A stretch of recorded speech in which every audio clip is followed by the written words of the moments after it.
머리는 시원하게 뚫어주고 가슴은 따뜻하게 데워주는 책 이야기 팟캐스트 책 사이다.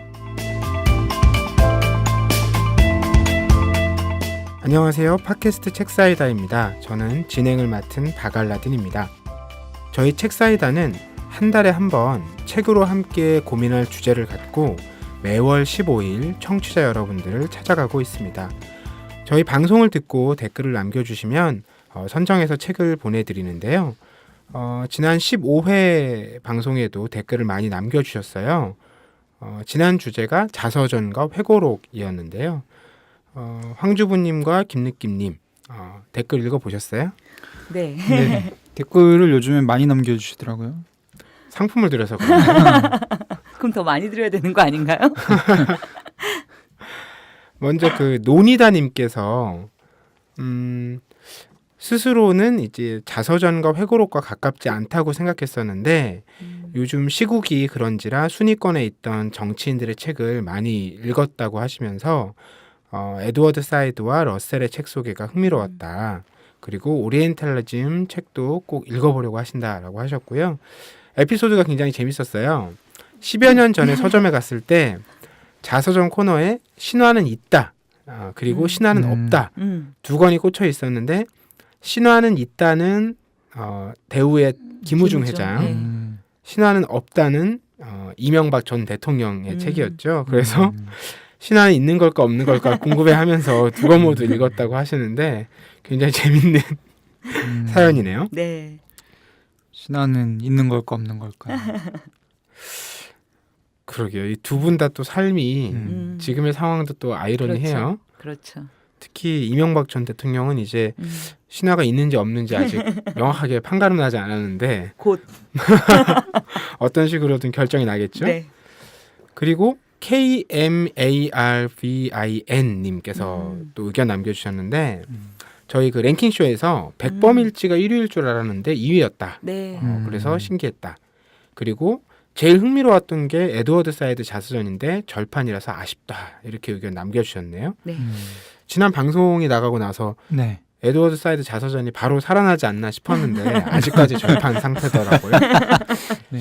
저희가 좀 더 영향력이 커지면 네. 바로 살아날 텐데 그런 생각도 해봤습니다. 자, 그러면 요 댓글 남겨주신 분들 저희가 또 팟빵에서 이렇게 저희가 또 댓글 남겨놨어요. 여러분들 주소랑 이런 정보를 전해주시면 선물 전해드리도록 하고요. 이번 방송에도 많은 의견을 남겨주시기를 기대하겠습니다. 자, 뭐 벌써 소개를 해드렸는데 김느낌님과 황주부님 오늘도 나와주셨고요. 지금 벌써 우리가 10월 중순이에요. 그러게요. 어머. 4분기입니다, 여러분. 어떻게 지내고 계십니까? 4분기. 특히 저는 연휴가 명절 길었잖아요. 네. 끝에 감기와 몸살을 얻어서 지금 이게 앉아 있는 것인지 누워 있는 것인지 좀 몽롱한 상태라 너무 오늘 신나게 노셨나요? 예. 시댁에 가서 간만에 남편 친구들과 불타는 밤을 보내고 몸살을 얻어서 지금 아병 중에 있습니다. 저도 근데 연휴 기간 동안에 네. 감기 걸렸었어요. 근데 저는 사실 그러니까 길게 휴가를 가거나 아니면 연휴가 길거나 그럼 꼭 아프거든요. 그러니까 맞아요. 나도 그런 것 같아. 네, 평소에는 약간 긴장을 하면서 살다가 이 정신줄을 놓는 순간 맞아요. 갑자기 뭔 감기나 뭐 하여튼 그런 것들이 좀 몸살이나 이런 것들이 좀 찾아와서 힘들었는데 이번에도 감기 걸렸다가 저는 회복을 했습니다. 그러니까 아플 틈이 없이 살다가 딱 틈이 나니까 그때 아프지를 얘가 못하죠. 옳다구나 이러고 찾아오는 거죠. 아프지를 못하니까 우리는 맞아요. 뭐 두 분 다 연휴 때 특별한 에피소드가 없군요. 에피소드 부자 오셨잖아요 지금. 네. 저는 연휴 시작하는 날 한국을 떠나서요. 연휴가 끝나는 날 돌아왔는데 와우. 안나푸르나에 다녀왔습니다. 네. 네, 4,130m.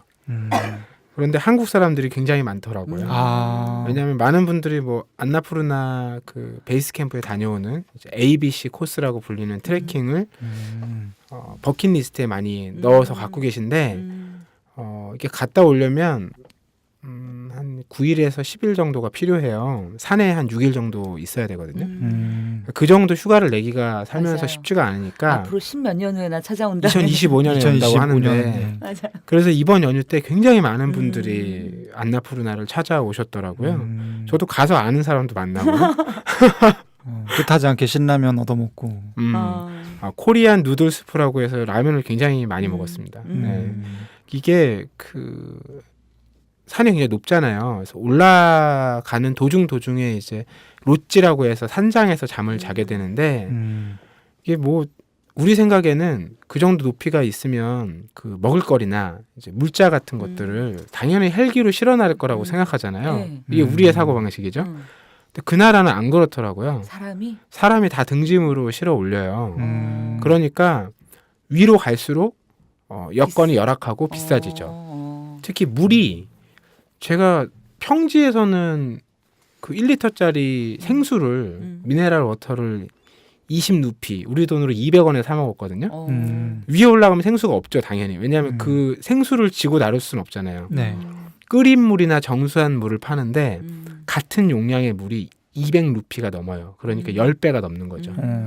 그리고 밥값도 올라가면 올라갈수록 비싸지고요. 콜라나 사이다는 값은 비싸지는데 용량이 줄어듭니다. 정말 놀라운 체험들이었어요. 근데 제가 굉장히 신기했던 건 숲을 계속 걷다가 한 3,700m, 800m를 넘어가면 갑자기 숲이 사라지고요. 하늘하고 그 산봉우리만 남아요. 나무들이 너무 높아서 못 사는 거죠? 뭐 그렇기도 하겠고 이제 평지가 펼쳐지는 거죠. 그러니까 산하고 굉장히 가까워진다는 느낌을 정말 받았어요. 그리고 산이 훨씬 크게 내 앞에 다가오는 느낌들을 받았거든요. 그건 어쨌든 말과 사진으로는 어떻게 설명이 안 되는 것일 텐데 즐거운 경험이었고 내려오는 길에 한국에 돌아오면서 바로 이제 에베레스트 트레킹 코스를 알아봤죠. 오 마이 갓. 근데 그거는 5,550m까지 갔다 오는 건데 에베레스트의 베이스 캠프까지 12일이 걸린대요. 그 2025년 그때 갈 체력이 될까요? 고민입니다. 네, 그때를 좀 기대해야 되지 싶은데 뭐 하여튼 이번 명절 연휴는 그래서 굉장히 인상 깊었던 때였다고 생각이 체력이 안 되네요. 되면 뭐 누군가에게 좀 부탁을 해서 등짐으로 실어 나르는 것으로 몸무게라도 줄여놔야겠네요. 예, 뭐 연휴 때는 사실 서점에 많은 분들이 찾지는 않아요. 근데 이번 연휴 때는 이제 노벨 문학상 이슈가 또 있어서 서점에 사람들이 붐볐다고 하는데 두 분께서는 지난 한 달 동안 어떤 책 사고 팔았는지 궁금하네요. 저는 2권의 책을 샀는데요. 네. 우선 소개드릴 책은 대량살상 수학무기라는 책입니다. 캐시 오닐이라는 수학자이면서 미국의 금융회사에서 이제 일을 했던 약간 과학자이기도 하고, 어떤 수학은 다들 싫어하시죠? 무서워요. 싫어하기도 전에 잘 모르니까요. 네. 난 수학은 약간 뭔가 이 양반은 그 이과고 수학자지만 그런 사람들의 심리를 잘 알았던 것 같아요. 그래서 책 제목을 대량살상 수학무기라고 무시무시하게 붙였습니다. 많은 사람들이 이제 수학을 싫어하는데 요즘 같으면 우리 주변에는 과거 어느 때보다 수학이 좀 많이 쓰이고 있어요. 이제 뭐 보험 상품 만든달지, 아니면 뭐 은행 대출을 해줄 때 이 사람의 신용이 얼마인가 계산을 한달지, 뭐 아니면은 다들 스마트폰에 뭐 버스 시간 알려주는 앱들 있잖아요. 그런 앱들이 이제 정확한 시간을 계산하는데도 사실 수학적인 그런 부분들이 많이 필요하죠. 알고리즘이라고 하는. 알고리즘이라고 하죠. 이 안에 알고리즘이라는 게 좀 생소하실 수 있을 것 같아서 어떤 입력값을 받아가지고 뭔가 처리를 한 후에 어떤 출력값을 뱉어내는, 말하자면 프로그램을 알고리즘이라고 하거든요. 근데 이제 제가 설명을 드렸지만 어떤 처리를 한다라고 말씀드렸는데 이 알고리즘을 만들거나 아니면 그에 준하는 능력을 가진 사람이 아니면 사실 알 수가 없죠.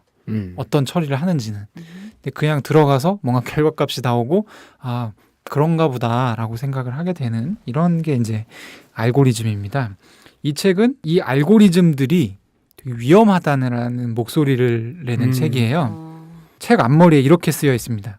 어떻게 빅데이터는 불평등을 확산하고 민주주의를 위협하는가. 빅데이터만 쓰여 있는데 사실 이제 가로치고 알고리즘이 들어가 있는 거죠. 몇 달 전에 제가 이제 산책 판책을 통해서 마스터 알고리즘이라는 네, 맞아요. 네, 맞아요. 인공지능 책을 관련 책을 소개하면서 이 책을 지금 시민들이 읽어야 될 필요가 있다라는 평을 했었는데요. 그러니까 이 책도 그 대량살상 수학 무기도 그런 관점에서 보면 우리 생활 주변의 어떤 수학적 알고리즘들의 어떤 대량살상 수학 무기라는 별명을 붙여서 좀 비슷한 관점으로 이렇게 바라보고 있어요. 이 책이 전하는 메시지를 좀 정리를 해보면 우선 대부분의 알고리즘은 어떤 불확실한 대표성을 확대시켜서 결론을 내는 방식으로 구성된다는 거죠. 가령 뭐 나의 신용 등급을 결정하는데 주소가 들어가거든요. 변수 중에 하나로. 진짜? 아, 어디에 사느냐에 따라서 네. 이제 그 사람의 사회적 지위와 근데 이제 이게 신용도가 어떻게 보면 그럴 법하다라고 생각할 수도 있는데 사실은 이게 그거랑 무슨 상관인지에 네. 대한 면밀한 설명 없이 그러니까 물론 그렇게 이제 결론이 날 수도 있지만 안 날 수도 있는 것들이 네네. 이제 알고리즘 진짜와 아 사이에 있는 거죠. 그렇죠. 예, 그렇죠. 그리고 이게 결과적으로 정작 이 알고리즘이 뭔가 정확한 문제 해결을 할 거라는 보장이 없다라는 거죠. 반면 알고리즘을 만드는 사람들이 어떤 이런 알고리즘이 논리니까 이 논리 자체를 뭔가 자기가 의도하는 대로 속이기는 굉장히 쉬운 구조라는 거죠. 그렇겠네요. 만든 사람이 원하는 결과를 곧 도출하도록 알고리즘을 만들 수 있기 때문에 이거 위험하다. 그리고 그러니까 종합해 보면 그 우리 사회의 저소득층일수록 이런 알고리즘이라는 그럴듯한 상자를 믿고 어리바리하고 있다가는 인생 털리는 결과를 낳기가 쉽다. 그래서 이제 뭐 참여연대 같은 시민 단체들이 저번에도 이제 제가 그 얘기를 했었는데 인공지능이나 아니면 알고리즘의 적정성 뭐 이런 분야들에 대해서 좀 관심을 기울여야 하는 이유를 꼭 집어주는 그런 책이 아닌가 싶습니다. 제가 사실 이 책을 고른 이유는 그 나중에 알고리즘 만드는 사람들이랑 그 말싸움을 할 일이 있을 것 같아서 예, 이때 써먹을 총알을 좀 모아야겠다라는 생각 때문이었어요. 왜냐하면 네.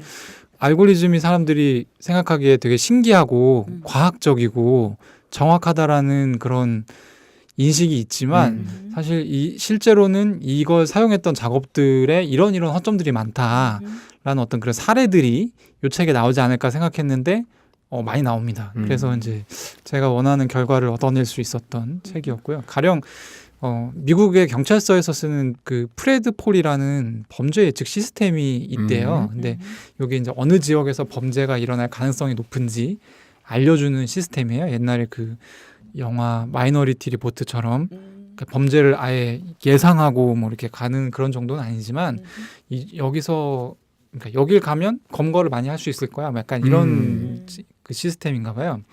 근데 이게 통계적으로 은근히 맞는데요. 실제로 이제 검거율이 증가했다는 거죠.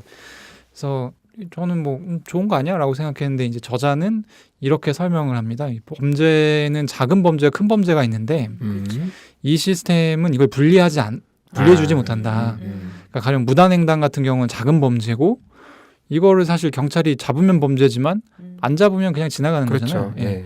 근데 프레드폴이라는 시스템에서 여길 가면 범죄가 많을 것 같아. 경찰이 다량 그 지역을 어슬렁거리면 그 지역에서 무단횡단하는 사람들이 다 걸린다는 거예요. 네. 그래서 범죄 검거율이 올라간다는 거죠. 근데 이런 지역의 특징이 뭐냐? 그냥 누가 봐도 우범 지역이고 그 쉽게 얘기하면 땅값 낮고 못 사는 동네. 그래서 이제 이 저자는 이런 얘기를 해요. 대부분의 경찰 범죄 예측 시스템은 빈곤층을 조준하게 될 수밖에 없다. 그리고 또 이제 요즘에 이제 대기업들이 신입사원 공채를 할 때마다 그 인적성 검사라는 걸 하는데 네네. 인성 적성 검사를 줄여서 인적성 검사라고 하죠. 미국에서도 큰 기업들은 이런 걸 하나 봐요. 여기도 이제 알고리즘이 사용이 돼요. 그러니까 어떤 설문을 주고 거기에 대답을 하면 그럼 이제 설문이 끝났을 때 얘는 얘는 약간 이상하네. 얘는 약간 사이코패스의 기질이 있는 애. 뭐 약간 이렇게 되는 거죠. 이 검사의 문제점은 뭐냐면 일단 모형에 대해서 이 인적성 검사 모형에 대해서 피드백을 받을 수가 없는 구조라는 거예요. 그러니까 중요한 거는 만약에 여기다 A라는 답을 마킹하고 들어간 애가 실제 회사 생활에서 문제가 있었냐 없었냐, 있었다면 어떤 문제냐, 그 모형에 반영이 돼야 된다는 거죠. 그래야 그 다음 해에 뭔가 발전이 있을 거 아니에요. 근데 이런 인적성 검사는 대부분 외주고 모형의 피드백을 거의 받을 수가 없는 구조이기 때문에 이게 정확하다고 볼 수가 없고, 그리고 이제 맥도날드에서 이제 실제 있었던 문항 중에 가령 이런 게 있어요. 나는 해결할 문제가 많을 때 밝은 기분을 유지하기가 힘들다. 당연한 거 아니에요? 네. 누구나 그렇잖아요. 당연한 거 아니에요? 여기다 마킹을 하면 어떻게 이게 무슨 얘기냐면 나는 몹시 예민한 사람이다 라는 얘기고, 또 나는 가끔 압박을 받아야만 일을 시작한다. 저는 그렇거든요. 저 같으면 거기다 아무 생각 없이 근데 수동적이라고 딱 이렇게 할 것 같아. 게으르다. 게으르다. 네, 이런 거죠. 그래서 이제 이런 사례들 말고도 알고리즘의 어떤 비논리적인 부분들을 지적하는 부분들이 이렇게 좀 계속 이어지고, 문제는 이제 아까도 말씀드렸다시피 이런 부분들에 대해 소비자가 알아야 되는데 알아야 문제 제기를 할 텐데 그걸 알기가 되게 힘들다는 거죠. 그래서 제목이 대량살상 수학 무기였고 처음에 우리가 수학 좋아하냐는 얘기도 했었지만 네. 결국 사회의 네. 비판에 가까운 네. 책이고 저자도 그 내부에서 일했던 사람으로서 일종의 내부 고발을 그렇죠. 한 걸로 봐야겠네요. 이게 늘 이런 그 빅데이터 얘기하다 보면 맞아요. 정량 평가와 정성 평가에 대한 얘기를 하지 않을 수가 없는데 우리는 늘 이제 정량 평가에 굉장히 많은 점수를 주잖아요. 그리고 사회적으로 그런 억압들이 있죠. 뭐 예를 들어 회사에서도 의견을 내면 근거를 가져와 봐라. 근데 그 근거는 대부분 수치이죠. 그리고 우리에 대한 평가도 그렇고, 그러니까 뭐 노력 여하나 상황 이런 것들은 잘 이제 보여지지 않는 거잖아요. 숫자나 근거가 없이 뭘 할 수 있는 사람은 이제 사장님 뿐인데 사장님은 제어할 수 있는 사람이 없잖아요. 마치 빅데이터를 만들고 운영하는 사람들이 그런 사장님 같은 분들이 아닌가 나는 그런 생각이 들더라고요. 그리고 그 빅데이터의 어떤 기준? 네. 이라고 하는 것을 우리가 알 수 없잖아요. 그 사람이 어떠한 생각으로, 예를 들어 아까 그 지역이 되게 중요한 요소로 반영된다든가 뭐 그런 부분에 대해서 우리가 알지 못하지만 이게 뭐 과학이라든가 전문가라든가 이런 거를 입고 왔을 때 우리가 거기에 대해서 뭐라고 지적질을 할 수 없을 만한 성처럼 보여서 사실 근데 그런 부분은 우리가 마치 예전에는 법이 그런 거였잖아요. 우리가 어떻게 감히 뽑아놓으면 그다음부터는 그분들이 하셔야지는데 네네. 그 영역이 이제는 우리가 해야겠어. 법도 우리가 만들고 그걸 따져봐야 되겠어라고 생각하는 것처럼 네. 이제는 그런 영역에도 당연히 우리들의 입김과 우리들의 눈과 귀가 당연히 쏠려야 될 것 같다는 생각이 들어요. 근데 이제 그 부분을 정확하게 말씀하신 부분들을 저자가 이 지적을 하고 있고, 실제로 어떤 사례가 있었냐면 미국 같은 경우 2013년 미국 그 연방거래위원회 보고서를 보면 5% 그러니까 미국에 한 2억 명 정도 되니까 1,000만 명 정도 되는 소비자가 신용평가 보고서의 기술적인 오류로 대출 받을 때 불이익을 받았대요.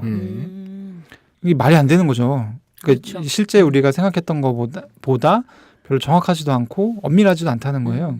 그리고 그 아멕스라는 신용카드 회사에서 한번 특정 거래처에서 뭔가 신용카드를 사용한 소비자들의 신용 등급을 일제히 강등을 시켜가지고 문제가 벌어진 적이 있었는데, 저자는 이제 이렇게 추측하기로 아멕스가 신용 등급을 낮추면 오히려 신용카드 회사의 신용 등급은 올라간대요. 그런 측면이 좀 고객 있네요. 관리를 뭐 잘했다 뭐 예, 이런 건가 보죠. 그런 건가 봐요. 그래서 그런 부분들이 있어서 낮춰야 됐는데 어떻게 할까 하다가 이제 그 항목을 찍었다는 거죠. 특정 거래처에서 이걸 사용한 사람들 다.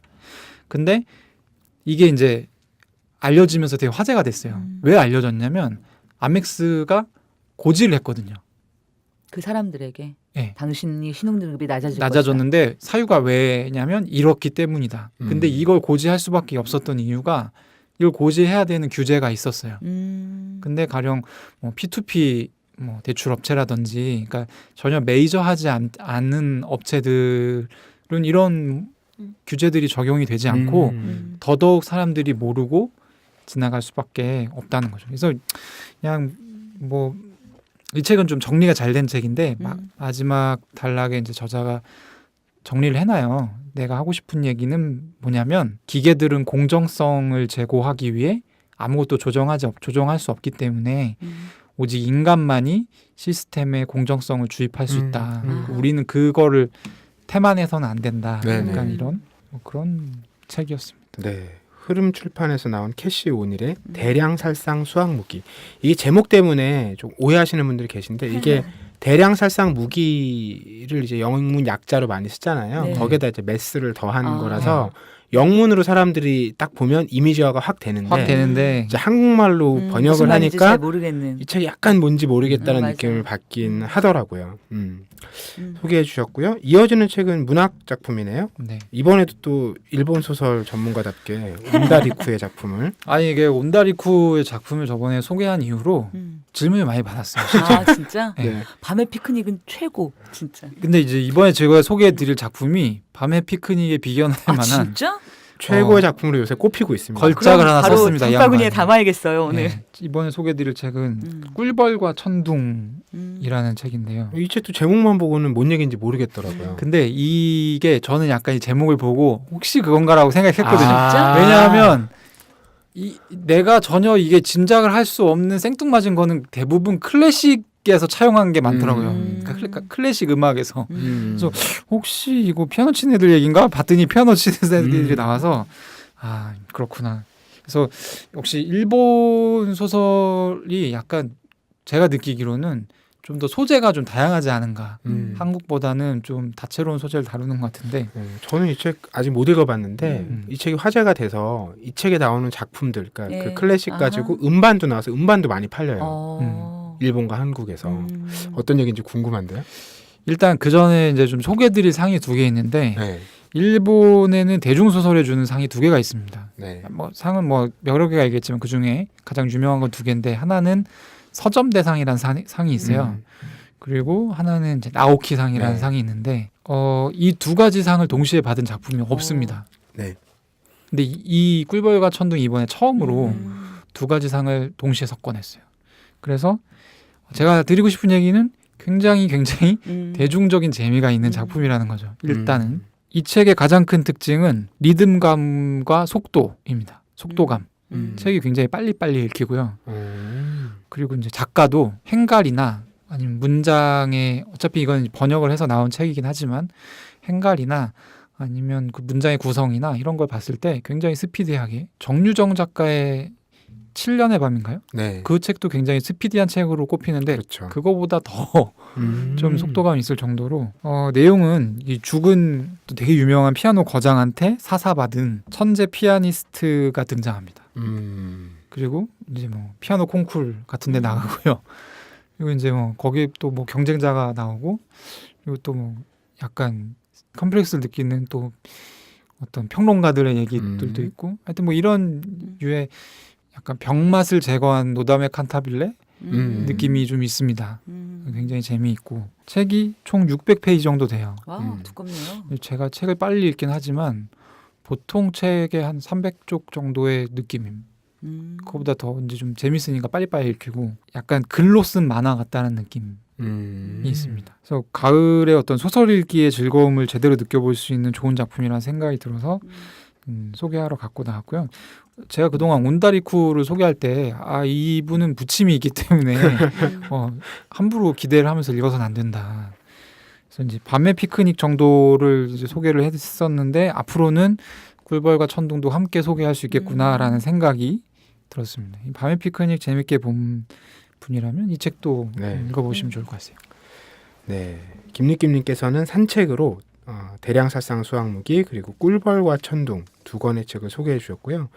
황주부님은 요즘에 뭐 한국어로 된 책은 안 사고 영어로 된 책을 사신다면서요? 아니 무슨 소식이죠?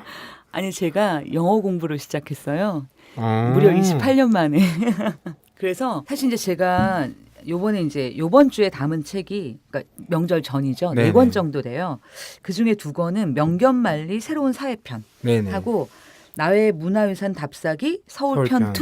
네. 근데 딱 느낌 오시죠? 이 책 정도는 그냥 일단 사놓고 언젠가 언젠가 읽어야 돼. 그렇죠. 그냥 이렇게 2권을 어떻게 보면 자연 뻥 구매라고 할까요? 네. 이렇게 구매를 했고 그리고 사실은 명견만리가 이제 네. 문재인 대통령이 맞아요. 휴가 때 읽으면서 네, 화제가 됐던 엄청나게 책이죠. 화제가 되고 많이 팔렸더라고요. 그리고 사실은 제가 서점에 가서 나머지 2권의 책은 정말 한 3시간을 고른 것 같아요. 제가 오. 책을 고를 때 보통 우리가 생각해 보니까 정말 빨리 고르더라고요. 어차피 내가 좋아하는 분야나 관심 있는 분야가 있고 그럼 예를 들어 작가를 검색하든 어떤 이슈를 검색하든 딱 걸려드는 게 빤하잖아요. 그래서 사실 책을 고를 때 그렇게 오랜 시간 고민해 본 적이 없는데 영어라는 너무나 낯선 세계에 던져져서 그것도 그냥 왕초보라고 하는 나의 특성 속에서 뭔가 스스로 공부를 하려고 책을 고르다 보니까 일단 책이 너무 많다는 데 놀랐고요. 영어 학습서가. 네. 네. 저는 그 코너가 그렇게 큰지 처음 알았어요. 그리고 이제 책을 고르는데 처음에는 제가 왕초보다 보니까 기준이 없잖아요. 네. 그래서 정말 수십 권을 본 것 같아요. 그러다 보니까 일단 어떤 일이 일어났냐면 약간 카테고리화 되더라고요.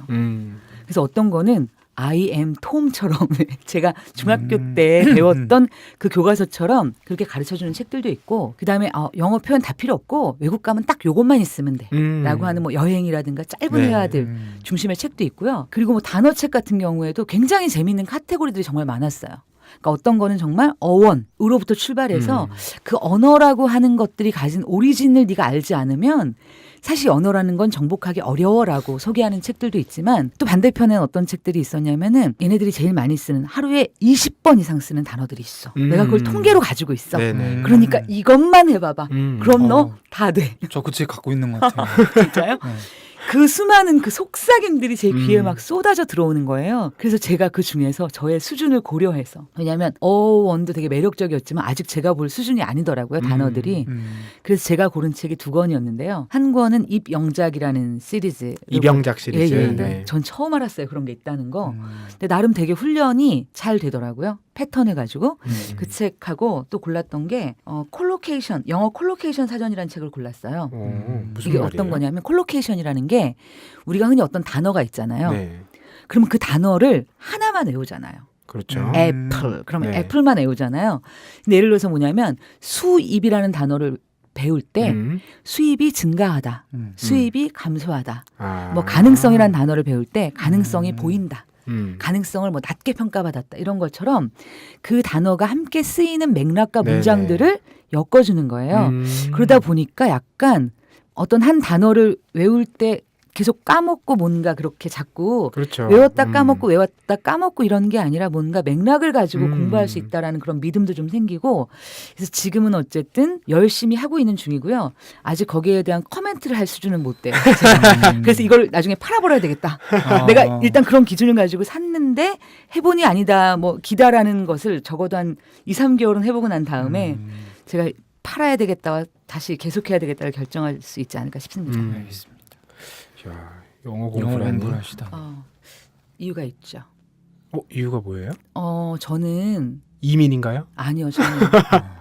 저는 정말 외국에 갔을 때 정말 답답한 게요. 네. 그 사람들의 얘기를 못 듣는 게 너무 답답해요.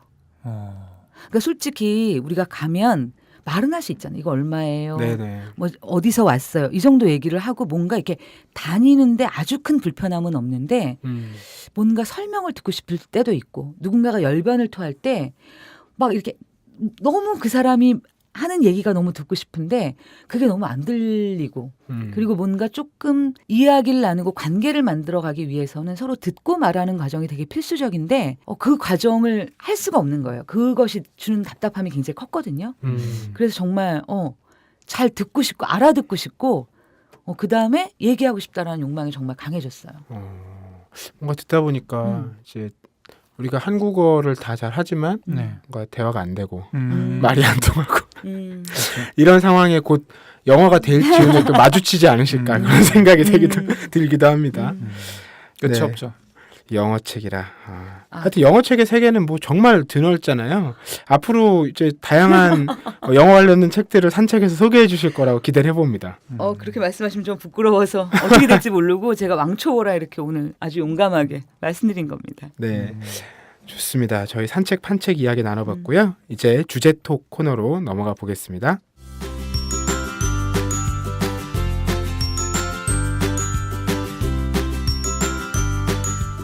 네, 책으로 함께 고민할 주제를 갖고 이야기 나눠보는 시간이죠. 주제톡 코너입니다. 오늘 주제는 뭐라고 해야 될까요? 정말 뭘 덧붙일 수도 없고 이것만 놓기엔 또 뭔가 아쉽고 이런 단어인데요. 사랑입니다. 그냥 끄덕끄덕. 뭐라고 해야 할까요? 주제가 사랑이다. 아갈리디님이 상념에 잠기고 있습니다. 굉장히 큰 주제네요. 뭐 그래도 사랑이라고 하면 이제 연인이 먼저 떠오르긴 하죠. 뭐 인류 보편의 사랑 이런 것보다는 네. 그렇죠. 연인이 떠오르긴 하는데 두 분께서 어떤 책 골라 오셨을지 기대가 되네요. 네. 황주부님, 이 고전이죠. 사랑의 고전이죠. 제가 이 네. 사랑이란 주제를 받고 전 사실 책 고르는 게 세상에서 제일 어렵거든요. 책 읽는 건 그렇게 어렵지 않은데 어떤 주제를 놓고 책을 골라라 그러면 너무 어려운 거예요. 근데 사랑은 그래서 너무 어렵다 보니까 그냥 심플하게 생각하기라고 골랐어요. 제가 사실 중학교 때 그리고 고등학교 한 1학년까지 로맨스 소설 광이었거든요. 그러셨어요? 그래서 뭐 하이틴 로맨스, 네. 뭐 할리퀸 로맨스 등등. 그래서 제가 몇천 권을 읽고 대학쯤 와선가 이 오만과 편견을 읽게 됐어요. 그리고 나서는 이게 효시이자 끝이었구나. 그렇죠. 근데 그러니까 내가 그걸 방황이죠. 1000권이나 읽은 거야? 막 이런 그 음. 느낌이 너무 기억에 남고 그 이후로 로맨스 소설을 그래서 읽어본 적이 없었던 것 같아요. 그래서 그냥 심플하게 그래? 난 그 이후로 로맨스 소설을 안 읽었잖아. 사랑에 대한. 그러면 오만과 편견이지. 라고 대략 한 20몇 년 만에 읽어봤는데 다시 읽으신 거군요. 네. 다시 읽었더니 굉장히 다르더라고요. 그래요? 약간 성장 소설 느낌이죠.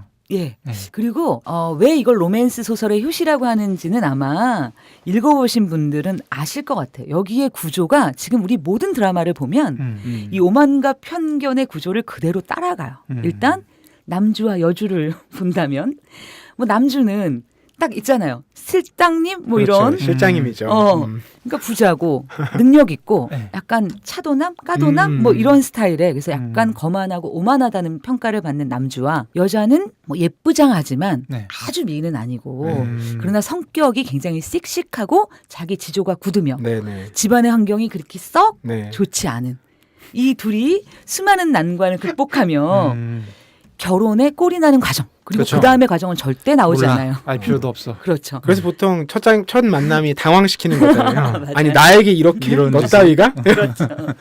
사실 이제 그런 것들을 보면 이게 왜 로맨스 소설의 고전이고 여기서 왜 모든 로맨스가 파생이 됐다라고 하는지를 알겠구나. 근데 다시 읽어보니까요.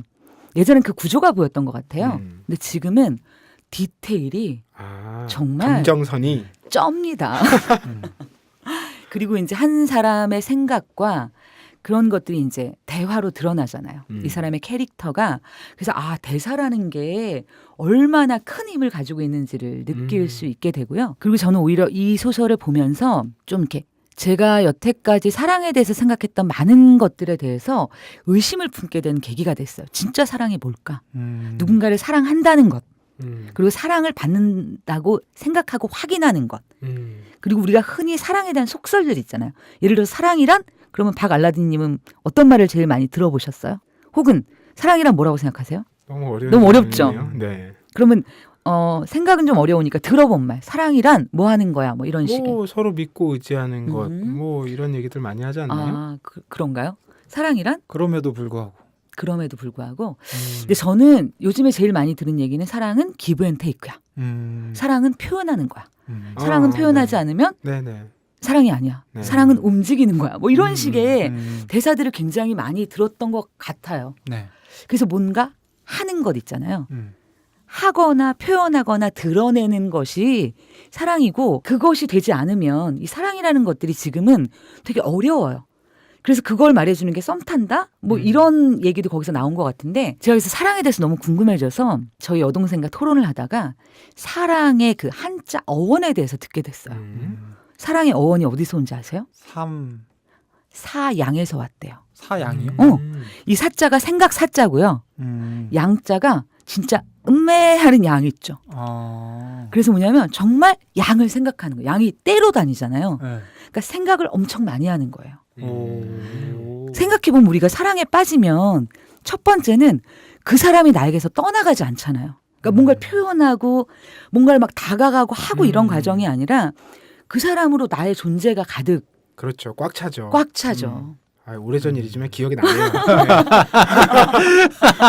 깜짝 놀랐습니다. 그 느낌이 지금 기억이 그쵸. 난다는 것에. 네. 그래서 아니 우리가 흔히 요즘 사랑과 내가 진짜 느꼈던 사랑 그리고 사랑이 정말 뭘까에 대해서 많은 생각을 하게 해준 책이에요. 그리고 그 얘기는 우리가 나중에 또 책 소개를 하고 난 다음에 네. 또 다시 조금 더 이어갔으면 좋겠어요. 뭐 줄거리는 말씀을 드려야 될까요? 아니 뭐 안 굳이 드려도 되겠죠? 예. 네. 예. 뭐 아까 구조를 제가 많이들 기본 보셨으니까. 말씀드렸으니까. 네. 그리고 뭐 영화로도 꾸준히 네네. 리바이벌이 되잖아요. 최근 영화가 이제 키라 나이틀리와 콜린 퍼스. 콜린 퍼스가 나. 제가 본 건 옛날 버전이었군요. 엠마 톰슨인가? 아닌가요? 죄송합니다. 아니야? 뭐 모르겠습니다. 저에게는 이제 저희 키라 연식이. 나이틀리와 콜린 퍼스가 강력하게 남아 있는데. 그럼 김느낌님, 아, 김느낌님도 소설인가요? 제가 소개할 책이요. 네. 네, 그리고 소설 두 권 다 소설입니다. 역시 오늘은 사랑은 다 약- 소설이군요. 약간 소설 잔치 느낌이. 아. 예. 우선 소개할 책은 백의 그림자라는 책인데요. 황정은 작가의. 네, 황정은 작가의 책이고 이 책은 제가 짧은 책을 좋아하기도 하는데 이 책도 역시 소설치고는 굉장히 짧은 분량, 170쪽 정도 되는 분량의 소설이에요. 아까 제가 그 사랑이라는 키워드에 대해서 그럼에도 불구하고 라는 답을 했는데 사실 저는 평소에 그렇게 생각하거든요. 그러니까 내가 원래 나는 가령 뭐 이렇게 좀 조악한 비유지만 원래 나는 다리가 되게 예쁜 여자를 사랑하는 경향이 있었는데 어느 날 나타난 여성이 다리가 전혀 예쁘지 않음에도 내 기준에 좋아. 근데 좋아.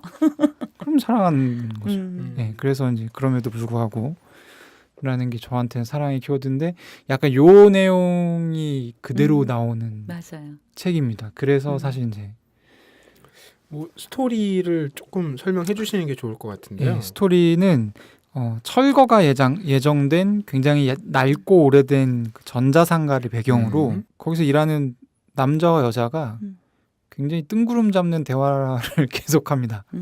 그래서 보통 연애 소설에서 보는 그 오만과 편견에서 보는 그런 밀당 네네. 그리고 뭔가 이 치밀한 심리 분석과 계산 이런 거 없고요. 너를 사랑해라던가 뭐 이런 것도 전혀 없어요. 그러니까 이 소설 대부분이 대화인데 정말 무슨 스님 선문답하는 약간 그런 느낌의 대화들이 오가는데 굉장히 사랑의 본질을 깊숙이 건드리고 있는 느낌을 저는 받았어요. 그 중에 한 대목을 소개해드리면 네. 이런 거죠. 두 사람이 대화를 합니다. 나는 쇄골이 번듯한 사람이 좋습니다. 그렇군요. 좋아합니다. 쇄골을요? 은교 씨를요. 나는 쇄골이 하나도 반듯하지 않은데요. 반듯하지 않아도 좋으니까 좋은 거죠. 뭐 약간 이런 대화. 그래서 약간 굉장히 상징을 많이 썼고요. 약간 시적인 느낌도 있고 그런 느낌이 들어요. 오만과 편견 같은 경우는 현실에 실제로 그런 얘기는 별로 없잖아요. 신데렐라 스토리라는 게 그런데 되게 현실적인 얘기잖아요. 근데 지금 이 백의 그림자 대화를 들어보면 이게 현실에 없는 대화거든요. 네, 맞아요. 근데 되게 현실적일 있을 것 같다라는 생각이 지금 드네요. 뭔가 저런 비슷한 대화들이. 예. 묘한 이게 느낌이 드는데. 약간 제가 아까 줄거리 설명을 하면서 이제 철거가 예정된 어떤 전자상가라고 했잖아요.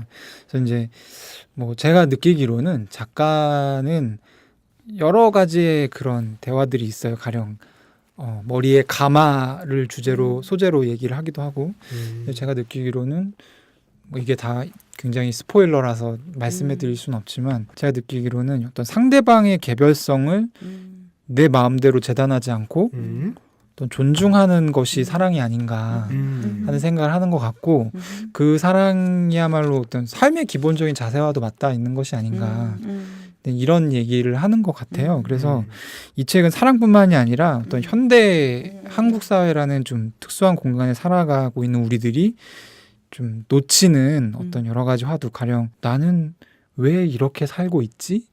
라던가 그 트렌드나 어떤 효율이라는 어떤 그 통일성에 대한 폭력 그리고 나는 뭔가에 그러니까 빚지고 사는 거는 디폴트인데 나는 무엇에 빚지고 살아가는가에 대한 통찰 그러니까 가령 뭐 이런 대목이 나오죠. 나는 빚이 없어라고 할 때 사람들이 보통 그것은 그 화폐적인 의미의 빚이 없다는 의미인데 약간 이렇게 얘기하면 좀 그 뭔가 산사람 느낌이 나지만 네. 우리 모두는 자연에게 빚지고 살고 있잖아요. 근데 그걸 인지하지 못하고 있죠. 근데 이제 이 인지하지 못하고 살아가는 것 자체에서 그게 어떤 걸 의미하기도 하고 그렇기 때문에 벌어지는 여러 가지 일들이 있는데 이 작가는 이 소설에 그 제가 방금 말씀드린 그런 여러 가지 화두들을 조금씩 하지만 되게 핵심만을 잘 녹이고 있어요. 그래서 이 소설은 좀 특이한 게 170쪽이라고 했잖아요. 그 170쪽의 소설이 끝나면 평론이 바로 붙어 있어요. 작품에 대한 작품에 평론이요? 대한 평론이 있어요. 그러니까 평론이 필요한 소설이에요, 사실은. 제가 생각할 때. 일반 독자들이 약간 어리둥절할 수 있어요. 근데 요게 두 가지가 되게 보완 작용을 하면서 물론 평론이라는 것이 시각을 좀 고정화시키는 단점도 있지만 어쨌든 적절한 평론이었다. 적절한 평론이었고 평론가도 되게 유명하신 분이어서 신영철 평론가가 평론했는데 또 아주 극찬을 해놓으셔서 근데 뭐 그 극찬이 이해가 가는 약간 그런 책입니다. 그래서 신영철 평론가는 또 사랑에는 일각에는 있으시고 그렇죠. 본인의 평론집 제목도 정확한 사랑의 실험. 네. 네. 제가 아직 몰라서. 저도 이 책을 읽었는데 네. 저는 정말 특이했어요. 음. 그러니까 예를 들어서 우리가 주제를 알고 읽은 거잖아요. 사랑이래. 사랑. 근데 책을 읽는데 우리가 보통 사랑 그러면 쫄깃하거나 아니면 이렇게 설레서 심장이 막 튀어나올 것 같아야 한다거나 네. 뭔가 약간 그런 간지러운 느낌들이나 치밀한 심리 묘사들을 기대하는 부분들이 있잖아요. 없음 그런 거 존재하지 않음. 그리고 약간 성겨요 되게 각 장들이 이렇게 막 촘촘하다기보다는 정말 이렇게 성기게 있는데 마치 시를 읽다가 어떤 단어에 딱 걸리잖아요 우리가. 시를 딱 읽고 막 장면이 막 이렇게 막 유려하게 그려지고 이런 사람 난 잘 모르겠는데 시를 읽다가 어떤 부분에 딱 걸리는 것처럼 그렇게 딱딱딱 걸리는 부분들이 있고 그래서 마치 저는 연애 소설이라는 느낌은 솔직히 잘 못 받았고요. 우리가 뭐라고 표현할까 철학 동화 이렇게 그림으로 보는 철학 이런 것처럼 뭔가 어떤 소설이라는 장치를 통해서 작가가 우리한테 뭔가 이걸 사유해봐 마치 이런 거를 툭툭 던져주는 느낌? 그래서 이게 오히려 뭐랄까 저는 약간 형이상학적인 느낌을 받았어요. 현실적인 어떤 삶에서 벌어질 수 있는 연애의 모습이라기보다는 되게 둘 다 현실에서 사실은 굉장히 고되고 되게 현실적인 삶을 살아가지만 본인의 어떤 그러니까 생각, 사고나 이런 부분들은 굉장히 그 현실에서 되게 이미 많이 떨어진 어떤 그런 사람들의 대화 같은 그런 느낌? 저는 사실 이 되게 많이 소설을 받았고. 처음 네. 보면서 약간 뜻하지 않게 힐링을 좀 받았던 이유가 제가 뭐 이렇게 가끔 가다가 주변에 뭐 이렇게 연애 상담 같은 걸 하는 분들이 있잖아요. 저한테도 상담을 해와요. 그러면 제가 들어보면 그 상담에서 내가 해야 할 말 그리고 그 상담의 수준이라는 것이 약간 그런 거예요. 그 우유가 방바닥에 쏟아졌으면 닦아야지. 근데 들으면 굉장히 실생활적인 그 실사구시적인 조언이 바로 튀어나가는 그래? 그거는 바람이야. 약간 이런 근데 이런 것들은 어떻게 이렇게 얘기를 하면서도 약간 뭔가 아름답지 않다라는 느낌이 있거든요. 그리고 그 모든 연애 상담에 공통적으로 관여하고 있는 것이 어떤 폭력? 사랑이라는 관계 안에서의 뭐가 됐든 폭력이에요. 누가 쌍방이든 일방이든 간의 폭력인데 이 소설에서 그리고 있는 어떤 두 남녀의 대화는 전혀 폭력적이지 않고 아까 바가라딘 님이 얘기하셨다시피 이 책은 기묘하게 현실적이면서 현실적이지 않은 것이 일단 남녀가 너무 좋은 사람들이고요.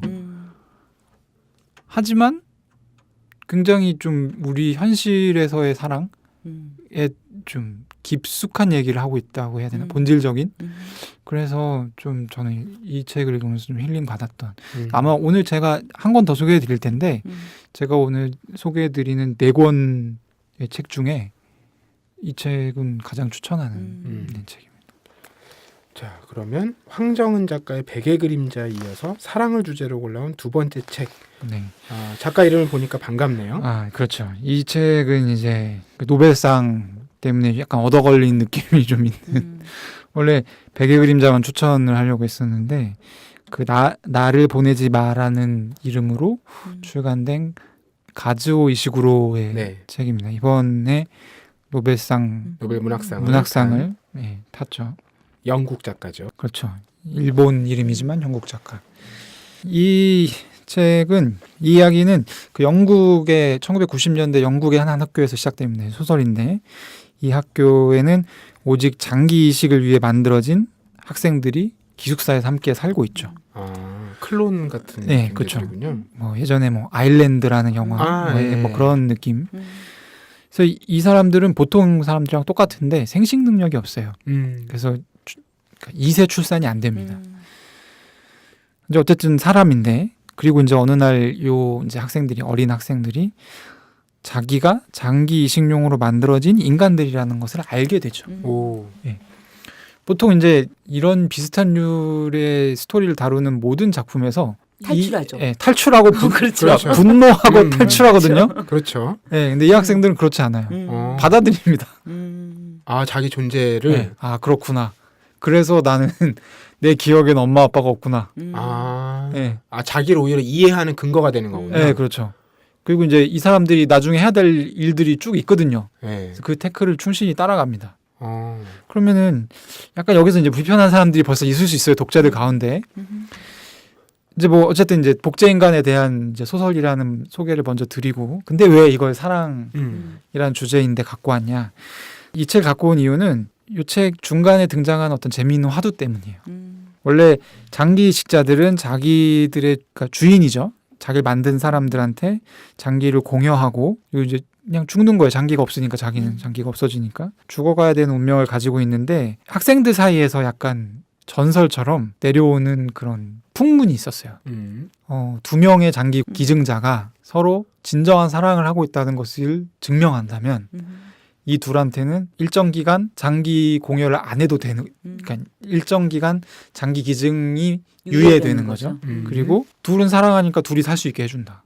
그래서 이런 풍문이 이제 전해져 내려오고 있다라는 건데 저는 책을 읽다가 잠깐 책을 덮고 자신에게 질문했겠네. 그렇죠. 그렇지. 그런 순간에 우린 그렇지 않나요? 아, 지금 두 분은 너무 자연스럽게 어떤 것들을 공유하고 계신데 저만 못 들어가고 있네요. 왜냐하면 사랑이라는 것, 네, 저에겐 지금 없네요. 아니 이게 그런 거잖아요. 사랑하는 거를 증명을 한다면 더 살 수 있는 거예요. 정말 절박한 상황인 거잖아요. 네, 그러면 어떻게 증명하지 이걸? 그렇죠. 네. 그래서 이제 요 뒷얘기는 책을 읽으실 분들을 위해서 스포일러가 되기 때문에 네. 말씀드릴 수는 네, 없고 네. 아, 또 아쉽네. 거기서 딱 끝내네. 읽어보시고 그러니까 이 책에서 얘기하고 싶은 건 어쨌든 생식 능력이 없지만 복제 인간들도 똑같은 사람이라는 거예요. 그러니까 모든 사실 이런 주제를 다루고 있는 소재를 다루고 있는 모든 작품들에서 그런 얘기를 하다시피 근데 가즈오 이시구로가 좀 남달랐던 점은 이런 부분들을 그냥 SF의 느낌으로 그려내지 않고 굉장히 좀 슬프게 실제로 이 책을 읽다 보면 여러 번 저는 좀 울컥하는 느낌이 좀 들었거든요. 실제로는 더 많이 울컥한다고 해요. 근데 번역의 문제 때문에 그 감정이입을 좀 몰입을 막는 측면이 있어서 그게 좀 문제이긴 한데 어쨌든 그런 측면에서 사실은 어떤 삶과 죽음과 어떤 사랑 이게 이제 사람한테는 굉장히 중요한 다 맞닿아 있는 중요한 주제잖아요. 삶에서.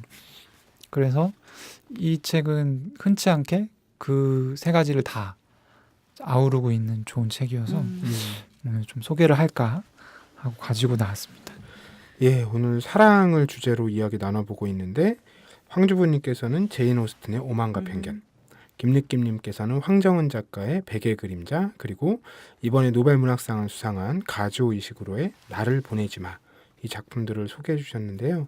책 고를 때 저는 쉽지 않으셨을 것 같아요. 네. 이게 사랑이라는 주제가 너무 익숙하고 당연한 주제이기도 하지만 이걸 구체화시켜서 뭘 해보려고 하면 극복가 안 되는 거거든요. 진부해지죠. 그런데 이제 저는 오히려 책을 읽으면서 그러니까 처음에 책을 선택했던 의도와 다르게 자꾸 옆으로 새는 저를 발견하는 거예요. 왜냐면 이제 보통의 주제라고 하는 건 되게 이렇게 선명하게 그쪽으로 딱 수렴이 되잖아요. 그렇죠, 네네. 근데 사랑이라는 주제를 읽다 보니까 예를 들어서 아까 그 사랑의 전형적인 구조에 꽂히지 않고 예를 들어 책 안에서 이런 부분이 나와요. 남주가 여주한테 사랑을 고백하는데 정말 어이가 없어요. 어떤 식으로 고백을 하냐면 야, 니네 집 진짜 구려. 엄마, 네 동생들 정말 쪽팔려. 너 볼 거 하나도 없어. 그런데 이런 내가 너를 사랑해. 받아줘. 막 이러면서. 여주가 완전 정말 짜증이 났겠죠. 그러면서 야, 네가 얼마나 혐오스러운 인간인 줄 알아? 막 이러면서 둘이 막 피치를 올리면서 엄청나게 갈등하는 장면이 나와요. 그럼 우리가 이제 저는 예전 같았으면 그 장면 그 자체에서 흥미진진하게 이것이 어떻게 풀릴까에 관심이 있었을 텐데 제가 나이가 들어서 그런가? 사실은 어떤 생각이 들었냐면요. 우리가 조건 없이 사랑해야 된다라고 생각하는 첫 번째가 가족이잖아요. 우리에게는. 그건 나에게 정말 데스티니잖아요. 운명적으로 만난 영혼의 파트너보다 그냥 태어나는 순간 나에게 주어진 가족을 지금 사람들 물어보면 누굴 제일 사랑해? 그러면 엄마, 아빠 이 가족을 굉장히 사랑해야 한다라는 그 강박이 정말 되게 많은 것 같아요. 그런데 그렇게 예를 들어서 남주가 여주에게 지적하고 여주도 사실은 굉장히 부끄러워하고 있어요. 자기 가족에 대해서. 그리고 떠날 때도 정말 기쁘게 떠나요. 가족을 떠날 때. 아, 다행이다. 난 이제 이렇게 내가 마음에 들지 않는 이 사람들과 살지 않아도 되는구나. 이러고 이렇게 너무 발걸음 가볍게 떠나는 거예요. 그럴 때 너무 깊은 상념에 제가 잠기게 되는 거죠. 그리고 사실 저는 이 책들을 읽으면서 저는 그 백의 그림자도 같이 읽었는데 책들을 읽으면서 해보고 싶은 얘기가 있었어요. 아까 개별성 얘기를 하셨잖아요. 네. 근데 요즘 저는 어떤 고민을 되게 많이 하냐면 제가 이제 사랑에 대해서 여러 가지 생각을 하다가 제가 비정상회담의 member 중에 알베르타라는 친구가 가장 저한테는 좀 이렇게 매력적으로 다가왔어요. 네. 근데 어느 날 TV를 보는데 알베르토가 저를 홀라당 깨게 한 거죠. 어떤 멘트로. 그 멘트가 뭐였냐면 사랑하고 결혼하는데 정말 중요한 게 취향이다. 같은 취향의 소유자면 너무 좋다. 근데 저는 그걸 듣는 순간 약간 뭐랄까 일단 그냥 본능적인 실망? 약간? 그리고 김느낌님이 느끼셨던 것처럼 잠깐 그 프로그램을 끄고 생각에 잠긴 거죠. 진짜 그럴까? 뭐 이런 생각. 그러니까 뭐냐면 우리가 사랑할 때 진짜 얘랑 이게 너무 비슷해서 너무 다행이고 좋아라고 하는 거 있잖아요. 이런 게 어떻게 보면 그럼에도 불구하고 혹은 나와 정말 다른 사람을 만났을 때 나의 존재 자체가 흔들려서 그래서 평소에 나와 너무 같지 않은 에너지와 존재로 바뀌기 때문에 우리가 사랑이라는 생각을 되게 많이 했었던 것 같아요. 예전에. 그리고 저의 사랑의 느낌을 이렇게 되돌려 봐도 어떻게 저런 존재를 내가 엄마 아빠보다 더 좋아할 수가 있고 그 존재로 나라는 사람이 꽉 찰 수 있고 뭐 이런 것들이 이해가 되지 않을 정도로 그랬던 감정인 것 같은데 어떻게 보면 그런 같다라는 건 되게 편안함이 되게 네. 전제가 되는 거잖아요. 그래서 이렇게 나를 힘들게 하지 않음. 그래서 나의 존재가 흔들리지 않음. 그래서 나의 존재를 오히려 상승시키는 거죠. 나와 비슷한 존재가 있음으로 해서 우리는 괜찮아. 그렇다면 이건 과연 내가 내 앞에 있는 남을 사랑하는 걸까? 아니면 나라는 존재를 사랑하는 걸까? 그런 생각이 문득 들었어요. 그 비슷한 문제의식이 그 김상봉 교수가 쓴 나르시스의 꿈이라는 책에도 소개가 되는데 이제 이분은 서양 정신의 특징을 보편성, 그러니까 보편적인 무엇을 찾아내는 그리고 이 나르시스라고 하는 거는 우리가 보통 나르시스트라고 하잖아요. 네. 자아적인 도취, 그러니까 자기를 계속 복제하는 약간 그런 측면에, 그러니까 진정한 타자와의 만남을 해보지 못한, 그러니까 그런 것이 서양 정신의 문제이다라는 지적을 하는 책이거든요. 그래서 이제 약간 사랑이라는 부분도 물론 이제 사랑에 여러 가지 유형이 있으니까 저는 그 알베르토라는 양반의 그런 취향이라고 해야 되나요? 그것도 이해가 가는 게 정말 어렵거든요. 취향이 안 맞으면 같이 살기 되게 힘들고 사랑하기도 되게 힘들 것 같은데 그래도 결국에 이 사람을 좋아하는 것이 아니라 사랑하는 것이라면 관계 정리부터 사실은 완벽한 타자성이 전제가 되어야 되는 그런 것이 아닌가 하는 생각이 저도 사실. 근데 저는 그 오만과 편견에서 제가 제일 좋았던 장면이 어떤 거였냐면요. 아까 둘이 그 엄청난 프로포즈 얘기를 제가 말씀을 네네. 드렸잖아요. 그리고 난 다음에 이제 보통의 경우에 이제 서로가 격렬하게 서로에게 분노하잖아요. 우리가 그럴 때는 미친 이러면서 네가 나를 어떻게 보고. 이 두 주인공은 굉장히 달라요. 그 남자 주인공은 디아 씨는 뭐냐면 처음에는 막 해명의 편지를 막 엄청 빽빽하게 나 그런 사람 아니야 막 이렇게 썼는데 그 이후에 뭐냐면 자기를 돌아보게 되고 4개월 후에 그들이 만났을 때 이렇게 고백해요. 난 정말 오만한 사람이었어요. 네. 그리고 우리 부모님이 나는 정말 훌륭하고 좋으신 분이라고 존경하고 좋아하지만 저를 그렇게 키웠네요. 나보다 지체가 낮고 이런 사람들에 대해서 그들의 평가를 귀담아 듣지 않아도 된다라고 오히려 부추김을 받았던 것 같다.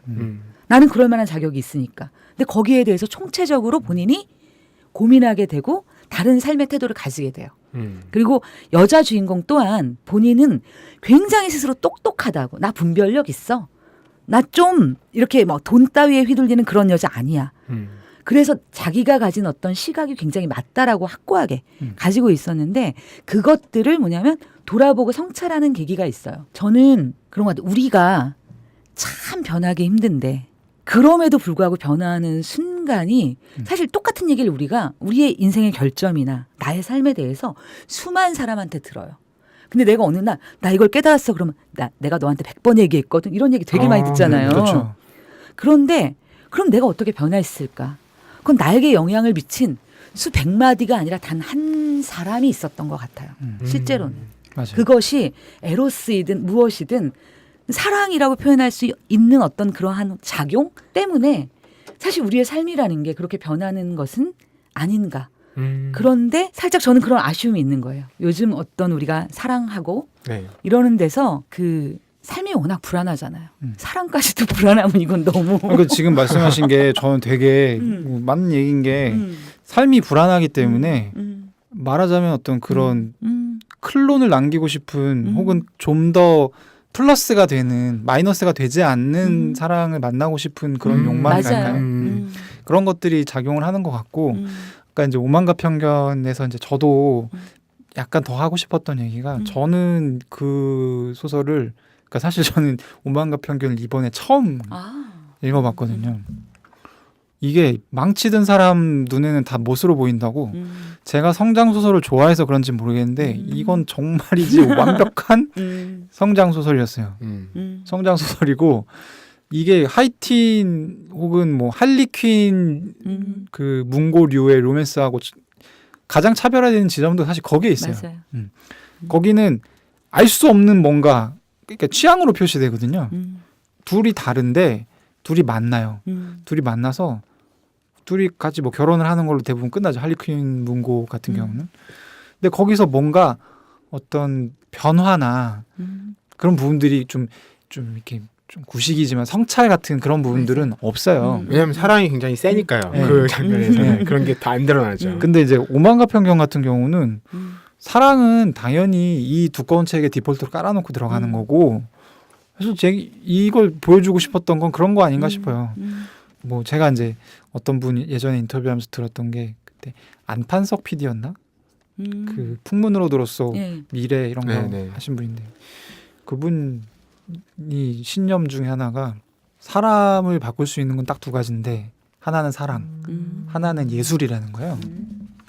그래가지고 이 양반은 이제 예술을 하는 양반이니까 자기는 사람을 바꾸는 드라마를 만들고 싶다. 약간 이런 얘기해서 아 멋진데 이런 생각을 했던 예, 기억이. 근데 오만과 편견 이번에 보면서도 약간 똑같은 그런 생각. 근데 또 방금 말씀드렸다시피 그런 똑같은 사람을 찾는 그런 사람들도 저는 충분히 이해는 가는. 그래서 약간 뭐랄까 슬프다고 할까요? 저는 약간 그런 느낌이 있었어요. 그러니까 어떻게 보면 사람들이 너무 자기랑 똑같은 사람을 그러니까 찾는 그게 것 이제 같아요. 안전에 대한 욕구와 비슷하다는 느낌이 네네. 들었던 거예요. 근데 사실 우리가 어린아이들이 용감할 수 있는 건 뭘 잘 모르니까 이 세상을 막 여기저기를 헤치면서 막 탐험하고 다닐 수 있잖아요. 그리고 이제 그게 본인에게 되게 자산이 되어서 어떤 순간에가 되게 힘이 돼서 나오는 부분이 있다고 해서 부모님들이 엄청난 체험을 시키시려고 하는 건데 사실 이제 사랑도 우리에게 그런 체험이 20번쯤 30번쯤 거뜬하게 이 남자 저 남자 이 세상을 주유하고 뭔가 진실한 사랑이나 그 성찰의 기회나 자기 경험을 가질 수도 있을 텐데 그러니까 사랑에 대해서도 어떻게 보면 가장 그 기회가 많을지도 모르는데 그 안전 그다음에 플러스 마이너스 그다음에 나의 그 감정의 그 뭐랄까 소비 그 힘듦 이런 것들이 먼저 계산되어지고 그래서 좀 안전하게 그냥 그렇게 가고 싶은 욕망이라고 하는 것이 우리가 흔히 뭐 신화나 이런 데서 말하는 사랑의 본질 보면 되게 다르잖아요. 사랑이란 게 막 에로스가 막 화살을 쏴서 눈도 없고 이해도 안 되고 어떻게 A랑 B랑 사겨. 에로스가 화살을 쏘지 않고 이건 이해도 안 되고 납득도 안 되는 일이야. 라고 했던 어떤 그런 사랑의 모험과 그 많은 것들을 좀 더 누렸으면 뭐 그런 생각. 저가 개인적으로 되게 관심 있는 주제 중에 하나가 황혼이혼인데요. 제가 느끼고 있는 거를 간단하게 말씀드리면 힘든 사람들끼리 자기랑 비슷한 사람들 만나려고 하잖아요. 근데 사람이라는 게 그 힘든 상황이 없어지면 그 다음 목표를 향해 움직이는 것 같아요. 그러니까 즉슨 젊었을 때는 너무 불안하고 뭔가 인생에 약간 뭔가 우군을 찾는 거죠. 자기랑 취향도 잘 맞고 말도 잘 통하고 이런 사람 찾지만 결혼을 해서 결국에 그들이 원하는 안정을 얻었을 때는 다른 게 땡기는 거예요. 설득력 있네 그것도. 아 어렵습니다.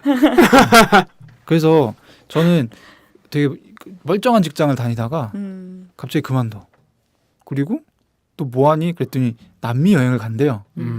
갔다 와서 정말 다른 그러니까 그 전에 다니던 번듯한 직장과는 급여 차이도 있고 하여튼 그런데 너무 근데 다니는 얼굴이 기쁘게 다니고 있는 친구를 본 적도 있고 실제로 누가 봐도 좋은 조건의 배우자를 만났는데 한 7, 8년 살다가 갑자기 이혼을 했대요.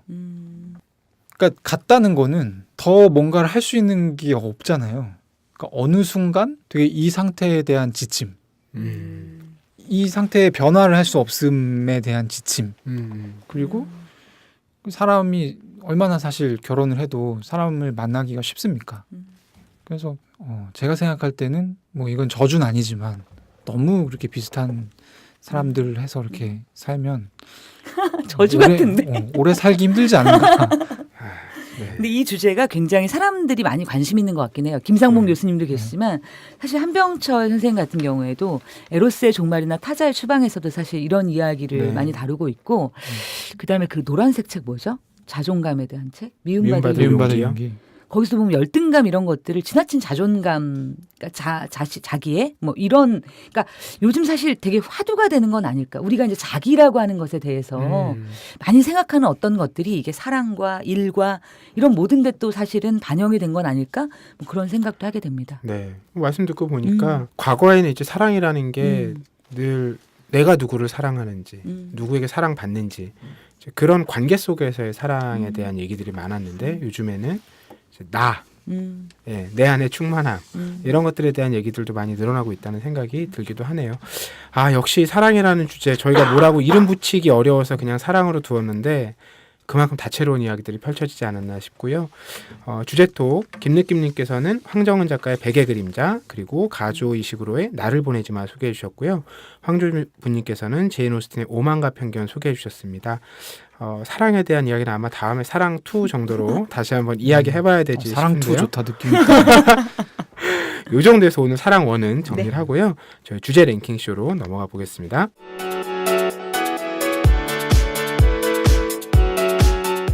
네, 주제 랭킹 쇼인데요. 제가 그 사랑에 대한 책들의 이제 순위를 좀 정리를 해왔는데 대표적으로 이제 소설과 에세이죠. 그래서 소설 안에는 테마 문학이라고 해서 주제별로 나뉜 분류가 있는데 그 중에 사랑과 연애가 있습니다. 그리고 에세이는 사랑 연애 에세이가 당연히 다수를 차지하는데요. 소설과 이 에세이에서 1위를 차지한 책들이 굉장히 재밌죠. 소설의 1위는 알랭드 보통의 왜 나는 너를 사랑하는가입니다. 그런데 에세이의 1위는요. 나는 왜 너를 사랑하는가예요. 이게 어, 왜만 위치가 바뀐 겁니다. 그러네요. 재밌다 진짜. 아마 알랭드 보통의 책이 워낙 잘 팔려서 음. 제목을 이렇게 짓지 않았을까 싶은데 이 이 에세이 1인 나는 왜 너를 사랑하는가 같은 경우는 일종의 기프트북이에요. 그래서 그 이런 질문들이 있으면 내가 거기다 이렇게 문구 써가지고 상대에게 주는 거죠. 그런 방식의 책이고 알랭드 보통의 왜 나는 너를 사랑하는가는 아마 제 기억에는 이제 사랑이라는 게 굉장히 우린 총체적인 느낌으로 들어오잖아요. 아 이건 사랑이다. 뭐 표현하거나 설명할 수 없지만 그런데 사실 그게 아니라 이제 하나하나 단계별로 우리가 세밀하게 살펴보면 예민하게 우리가 파악할 수 있는 사랑의 증거들, 장면들 이런 것들이 있을 텐데 그런 것들을 이제 세분화해서 들려줬던 책. 그래서 이제 꾸준히 독자들에게 사랑을 받는다는 생각이 들어요. 1위가 그렇게 양쪽 다 저는 눈에 들어왔고요. 그리고 소설 같은 경우는 대부분 외국 소설이에요.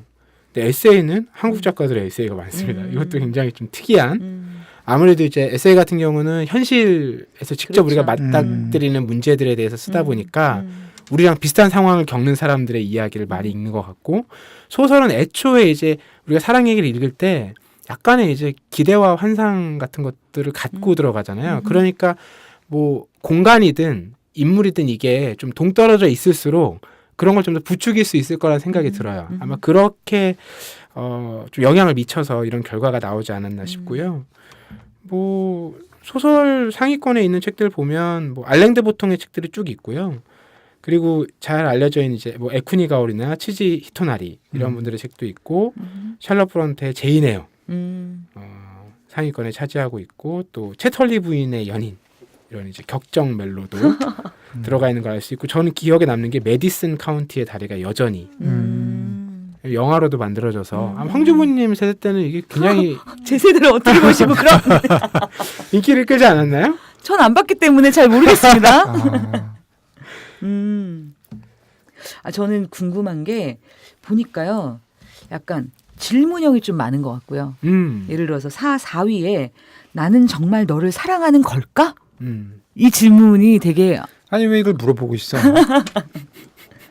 근데 잘 모르는 친구들도 되게 많은 것 같아요. 왜 모르죠? 실제로. 글쎄. 아니 사랑에 대한 의심은 늘 생기지 않나요? 그러니까 왜냐면 상대방이 나를 사랑하는 건 오히려 느낄 수 있을 것 같아요. 뭐냐면 자꾸 뭘 하잖아 나한테. 자꾸 바래다주고 예를 들어서 뭔가 이렇게 자꾸 전화를 하고 그러면 제가 나한테 관심 있나? 빠졌나? 진짜 사랑하나? 이렇게까지 이런데 예를 들어서 내가 쟤를 정말 사랑하는 걸까? 예를 들어서 우리가 그 행동으로 아까 많이 사랑을 그 표현한다고 했잖아요. 근데 정말 내 내면에게 이런 궁금증이 들 것 같기도 해요. 아까 나온 맥락과도 연결이 되죠. 그러니까 내가 정말 편한 건가? 그치. 사랑하는 건가? 이제 이런 고민들을 하게 되는 거죠. 그건 이제 그렇죠. 약간 이렇게 정리하면 되겠네.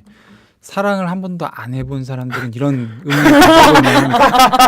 해본 사람 바로 느낌 왔어. 이렇게 되는 건가요? 해본 사람은 알죠. 자기 느낌 있죠. 저는 그랬던 것 같아요. 제가 이제 사랑하고 연애했던 일들을 돌아보면 나 참 괜찮은 사람이다라는 느낌을 많이 받았던 것 같아요. 그러니까 내가 누군가를 사랑하고 그래서 그걸 표현하고 전달할 수 있는 사람이라는 점에서도 내가 참 괜찮은 사람이라는 느낌을 받고 또 한편으로는 저 상대가 나를 정말 이렇게 위해주고 생각해주고 한다는 데서 내가 정말 나 괜찮은 사람이구나 이런 느낌들이 많이 받았던 것 같아요. 그게 저한테는 어떤 그 바로미터 그런 게 아니었나 싶은 생각 드네요.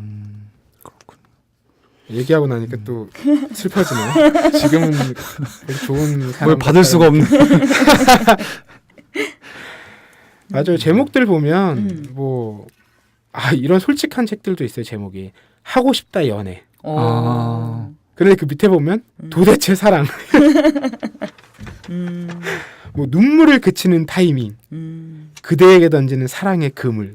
이거 되게 클래식하네요. 그대에게 던지는 사랑의 그물. 이거 읽은 책 같은데요? 이거 역시 예전에 이회수 작가의 그렇구나. 맞아. 읽었네 우리가. 그렇구나. 근데 아마 그대에게 던진 사랑의 그물에는 사랑에 대한 그런 통찰은 나오지 않기 때문에 아마 재밌었던 걸로만. 제목을 보고 사지 않았나 그 생각이 들고요. 저는 이 책이 소설에 따라 외로울 때는 시를 읽으렴 투 사랑편 사랑받기 위해 태어난 하지만 늘 외롭다 말하는 당신에게 주고 싶은 시 90편. 근데 이게 16위예요. 와, 이렇게 많이 팔렸군요. 네. 높네 엄청. 여기 소설 중에는 김느낌님이 좋아하실 만한 작품도 있네요. 가네시로 카즈키 연애 소설. 연애 소설.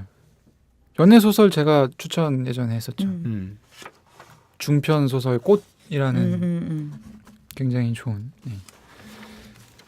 네, 뭐 랭킹쇼 그 정도로 살펴봤는데 저는 이런 생각은 들더라고요. 그 에세이 이제 사랑연애 에세이 상위권에 있는 제목들을 쭉 이제 내려서 읽어 보면 이게 유치하다는 느낌이 들지만 그렇지만 이게 우리가 사랑에 직면했을 때 누구나 공감할 법한 얘기들이 아닌가 그런 생각 들어요. 뭐 나는 왜 너를 사랑하는가부터 시작해서 사랑할 때 알아야 할 것들, 사랑 고마워요, 고마워요. 여전히 두근거리는 중. 당신의 이런 점이 좋아요. 이런 거요. 간지러워. 정말 사랑이 아니고서는 얘기할 수 없는 아니 입 밖에 꺼내지 않을 어떤 말들이잖아요. 그렇죠. 그런데 이걸 제목에 쓰고 그걸 사서 읽는단 말이죠. 얼마나 기쁜 분들입니까? 라는 생각이 드네요. 그러니까 정말 그 사랑이라는 거는 정말 사람의 스펙트럼만큼은 다양한 게 하버드 사랑학 수업 어떻게 시작할 것인가, 어떻게 떠나보낼 것인가 이런 책도 지금 거의 중위권에 있거든요. 상처 없는 밤은 없다. 네, 이런 책도 굉장히 체험에 기반한 에세이가 아닌가. 이 제목 정말 꼭 마지막으로 하나만 더 얘기하고 싶은데 사랑보다도 더 사랑한다는 말이 있다면 그 우리가 라디오에 이렇게 사연 보내고 밤에 들을 때 나올 법한 멘트들이 굉장히 많이 나와서 달달해지는 느낌이 드네요. 저희 방송에서 잘 마주할 수 없는 느낌들인데 그렇죠. 이 한 가지만 더. 요 책 보니까 제 친구의 친구 에피소드가 생각나서. 이럴 때부터 이거 자기 얘기 아닙니까? 그렇죠. 아닙니다. 정답. 이 얘기를 저 결혼할 때 제 친구가 해줬거든요. 제 친구의 친구가 밤 3시에 전화를 해가지고 술을 만취한 상태로 전화를 했대요. 결혼을 한 애가 왜 만취해서 전화를 했지? 그랬더니 전화해서 여보세요? 하니까 대답이 없고 뭔가 마시는 소리가 계속 들렸답니다. 그래서 계속 듣고 있는데 갑자기 땡땡아 결혼은 신중하게 생각해 임마.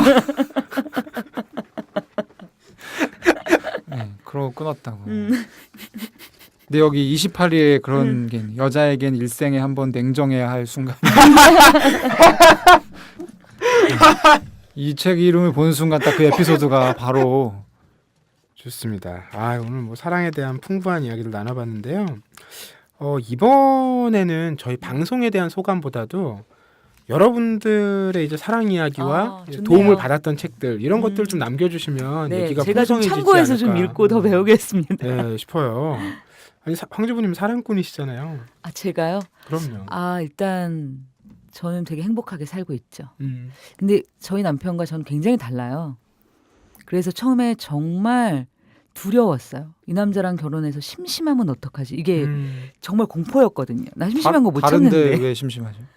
근데 왜냐면 이게 너무 심심해 보이는 거야, 이 사람이. 아. 나랑 뭘 같이 할 수 없을 것 같아서. 외롭게 사실, 혼자 해야 될 것 같아요. 내가 뭘 하면 관찰하고 계실 법한 인상이시죠. 아시잖아요, 네. 그렇죠? 근데 생각 외로 되게 재미가 있고요. 저는 그 타자와의 만남 속에 새로운 신세계들이 굉장히 많다는 걸 그거를 폭력적으로 내 편으로 끌어와야 되겠다는 생각만 버린다면 나와 천하통일하겠다 혹은 너로 천하통일하겠다는 생각만 없다면 어떻게 보면 굉장히 긴 시간을 즐길 수 있는 아주 즐거운 그런 관계이자 게임이 아닐까 싶기도 합니다. 정말 사랑하시는 것 같네요. 왜냐하면 제가 이렇게 몇 차례 만났을 땐 정말 심심하신 분인 건 맞거든요. 예, 오늘 책사이다 저희 사랑을 주제로 이야기 나눠봤고요. 여러분들 팟빵 게시판에 댓글 남겨주시면 저희가 선정해서 선물 보내드리겠습니다. 그러면 저희 16회 오늘 사랑을 주제로 나눈 책사이다 방송은 여기서 마치고요. 저희 이제 11월 좀 더 차가워진 가을밤에 여러분들 찾아뵙겠습니다. 김느낌님, 황주부님 고맙습니다. 네, 감사합니다. 감사합니다. 아이고, 싱크대 총장님. 이번에 싱크대는 입학금 얼마나 거두실 거예요? 입학금이요? 뭐 대충 한 100만 원 받을까요? 세면대는요? 그래요 뭐 입학금 어디에 쓰라는 법도 없는데 대충 받던 대로 받죠 뭐. 무슨 소리 하시는 거예요? 입학금은 당연히 새내기들이 입학하는 데에만 쓰여야죠. 어머, 누구세요? 우리는 청년 참여연대. 청년 참여연대는 작년 10월에 발족한 참여연대 부설 기관입니다. 청년 참여연대는 지난 1월 전국 34개 대학의 정보공개 청구를 통해 입학금의 산정 근거가 없다는 것을 확인했습니다. 앞으로 저희는 대학이 입학금 실비만을 받을 수 있도록 활동해 나가겠습니다. 청년들의 더 나은 내일을 위해 노력하겠습니다. 참여연대는 정보 지원금을 받지 않습니다. 청년 참여연대의 후원 회원이 되어주세요. 문의 02-723-4251로 지금 전화주세요. 02-723-4251 02-723-4251 띠링띠링.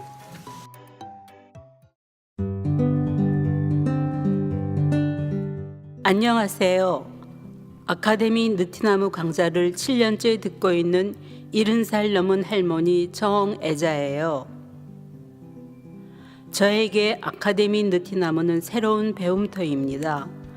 배움을 통해 행동하는 시민의 발걸음에 동참하고 있다는 것이 뿌듯하답니다. 즐거움과 나눔, 웃음과 실천이 있는 배움의 공간, 아카데미 느티나무에서 뵐 수 있기를 기대합니다. 참, 아카데미 느티나무는 참여연대 부설 시민교육기관입니다.